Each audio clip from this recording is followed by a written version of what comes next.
sommes toujours dans le livre de l'Exode, les chapitres 5 à 8. On rattrape le retard. Dans le chapitre 5, nous avons le murmure en fait des responsables du peuple d'Israël.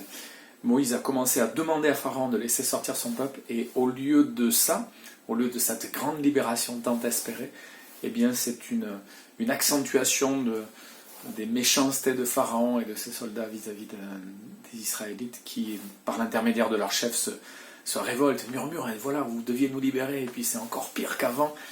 Et ils demandent même à l'Éternel d'être juge entre eux.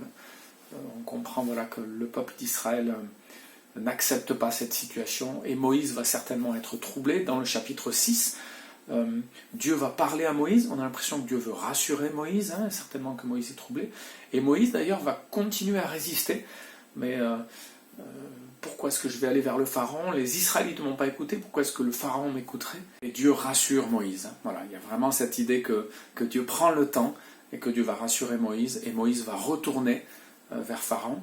Dans le chapitre 7, Exode 7, on voit Dieu qui dit même à Moïse, je te fais Dieu pour Pharaon. C'est une phrase extraordinaire, c'est-à-dire que tu vas représenter Dieu, et tu vas montrer à ce Pharaon qui est Dieu.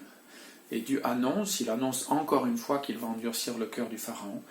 Moïse a alors 80 ans, et on comprend que c'est un homme âgé, mais qui est investi d'une mission importante et difficile. Alors, Dieu endurcit le cœur du Pharaon, mais au début, même si Dieu annonce ça, on nous dit en fait que c'est Pharaon qui va s'endurcir. Jusqu'au chapitre 10, c'est Pharaon qui s'endurcit après chaque catastrophe. Il dit oui, bon, je vais revenir, oui, prie pour que les grenouilles s'en aillent, prie. Et puis, il endurcit son cœur. Et au chapitre 10, il y a une sorte de basculement. C'est Dieu qui endurcit le cœur de Pharaon. C'est-à-dire, la leçon que je reçois, en tout cas j'ai l'impression que c'est ça, c'est que nous pouvons parfois nous endurcir nous-mêmes, nous opposer au plan de Dieu, et il finit par y avoir un point de non-retour. En tout cas pour Pharaon, on comprend que ce moment où Dieu endurcit son cœur, eh bien c'est ce moment où lui s'est tellement endurci qu'il n'entendra plus les appels à la repentance, et que d'une certaine façon c'est trop tard. Alors nous on ne peut pas savoir quand c'est trop tard pour quelqu'un, mais on peut veiller à ce que ce ne soit pas trop tard pour nous, pour venir à Dieu, et que ce ne soit pas trop tard aussi pour ceux qui nous entourent. Donc chapitre 7, Pharaon endurcit son cœur. Il y a le serpent, le premier miracle, c'est le bâton de Moïse qui est changé en serpent. Les magiciens de Pharaon vont faire pareil. Et puis l'eau changée en sang, et l'avertissement pour les grenouilles. Au chapitre 8, c'est la venue des grenouilles.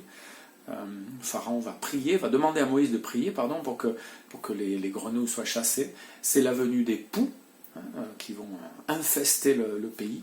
Et puis c'est la venue des mouches venimeuses.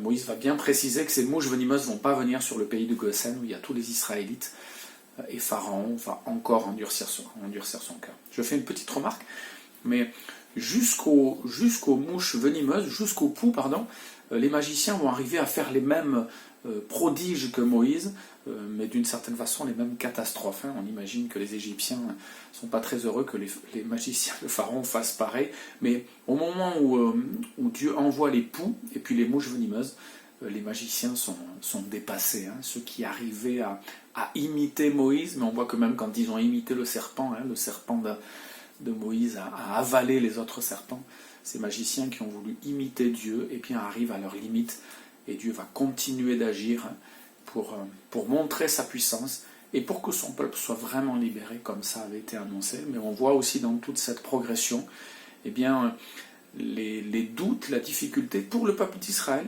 pour Moïse, et l'endurcissement terrible de Pharaon, qui est un avertissement pour nous, et pour tous ceux qui vivent autour de nous. N'endurcissez pas vos cœurs. Ne vous opposez pas à Dieu trop longtemps. Reconnaissez qu'il est Dieu, qu'il est tout-puissant, qu'il peut faire des prodiges et qu'il peut nous libérer.